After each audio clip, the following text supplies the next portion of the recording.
നമസ്കാരം. Big boss ഒരു ദിവസം കൊണ്ട് എന്തെല്ലാം കാര്യങ്ങളാണ് സംഭവിച്ചത് അല്ലേ? ഇപ്രാവശ്യം നമ്മുടെ മോഹൻലാൽ ഫയർ ആയിരുന്നു, ഫയർ. അതായത് അതിനുള്ള കാരണങ്ങൾ ലക്ഷ്മി തന്നെ ഉണ്ടാക്കി വെച്ചിട്ടുണ്ടായിരുന്നു. ഇന്നലെ ലക്ഷ്മിയെ പൊളിച്ചെടുക്കുന്ന ഒരു സംഭവമാണ് നമ്മൾ കണ്ടത്. പക്ഷേ ഒനിയലിന്റെ വിഷയം എടുത്തിട്ടില്ല. കാരണം ഇന്നലെ ലക്ഷ്മിയെ തന്നെ വീണ്ടും വീണ്ടും റോസ്റ്റ് ചെയ്യുന്നത് ചിലപ്പോൾ ജനങ്ങൾക്ക് അത് അരോചകമായി തോന്നും എന്നതുകൊണ്ടാണ് പ്രത്യേകം പറഞ്ഞത്. നാളെ നമുക്ക് നോക്കാം എന്ന് പറഞ്ഞിട്ടുണ്ട്. അപ്പോൾ ഇന്നായിരിക്കും അതിന്റെ വിചാരണ നടക്കുക, ലക്ഷ്മിയെ.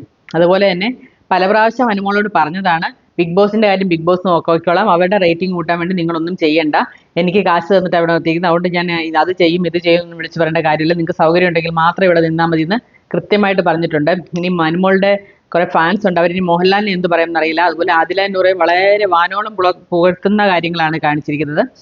ലെസ്ബിയൻസ് അവരവരുടെ രീതിയിൽ പോകട്ടെ എന്നല്ലാതെ ഇപ്പം നമ്മളെ മക്കളെ വളർത്തുമ്പോൾ അവരൊന്നും ലെസ്ബിയൻസ് ആണോ എന്നറിയില്ല. ഇതൊക്കെ ജന്മനാ അവർക്കുണ്ടാവുന്ന ഉണ്ടാകുന്ന മാറ്റങ്ങളാണ്, അല്ലാതെ ജനിച്ചതിന് ശേഷം കുറെ കാലത്തിന് ശേഷമല്ല. അവർക്ക് ജനിക്കുമ്പോഴേ ഉണ്ടാകുന്ന ഒരു മാറ്റം, ഒരു ഇതാണ് ഈ ലെസ്ബിയൻസ് എന്നൊക്കെ പറയുന്നത്. പക്ഷെ അത് കണ്ടിട്ട് എല്ലാവരും ലെസ്ബിയൻ ആവണമെന്നൊന്നുമില്ല.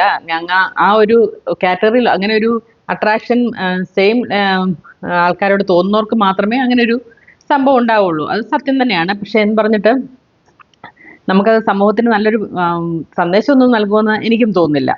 ലക്ഷ്മി പറയേണ്ട അത്ര നമുക്ക് ആരെയും ഒരിക്കലും അങ്ങനെയൊന്നും മോശക്കാരാക്കേണ്ട കാര്യവും ഉണ്ടായിരുന്നില്ല. അത് വളരെ മോശമായ കാര്യമാണ്. പുള്ളിക്കാരി വന്നപ്പോൾ തൊട്ടേ അങ്ങനെ ഒരു ആറ്റിറ്റ്യൂഡാണ് എടുത്തത്. അത് ആർക്കും ഇഷ്ടമല്ല, ആർക്കും തന്നെ ഇഷ്ടമല്ല. ഒരിലെതിരെ കാണിച്ചതും മഹാപോകൃത്തരമാണെന്ന് നമുക്ക് പറയാൻ പറ്റുള്ളൂ. നമ്മൾ കൃത്യമായിട്ട് അതിനകത്ത് കാണുന്നുണ്ട്.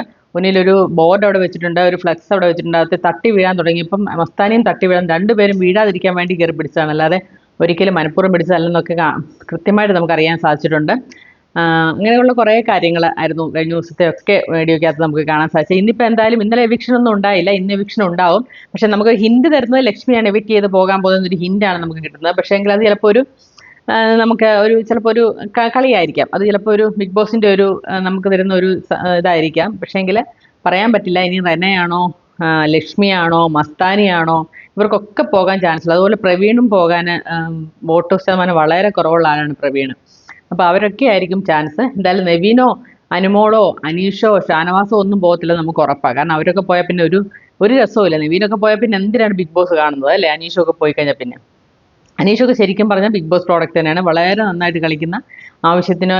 പിന്നെ ചില സമയത്ത് പുള്ളി അറിയാത്ത കാര്യങ്ങളായിരിക്കും ചിലപ്പം മിണ്ടാതിരിക്കുന്നുണ്ട്, അതൊക്കെ ഉണ്ട്. പക്ഷേ നമുക്ക് ശ്രദ്ധിക്കേണ്ട കാര്യം, മോഹൻലാൽ എപ്പോഴും വന്ന് അനീഷിന്റെ അഭിപ്രായം ചോദിക്കുന്നുണ്ട്. കാരണം പുള്ളി അതിന്റെ സ്ട്രേറ്റ് ഫോർവേഡ് ആയതുകൊണ്ട് തന്നെയാണെന്നാണ് നമുക്ക് മനസ്സിലാക്കേണ്ടത്. അപ്പം ഇന്നിപ്പോൾ ആരാണ് വിക്ട് ചെയ്യാൻ പോകുന്നതെന്നൊക്കെ നമുക്ക് കണ്ടറിയാം. ശരി.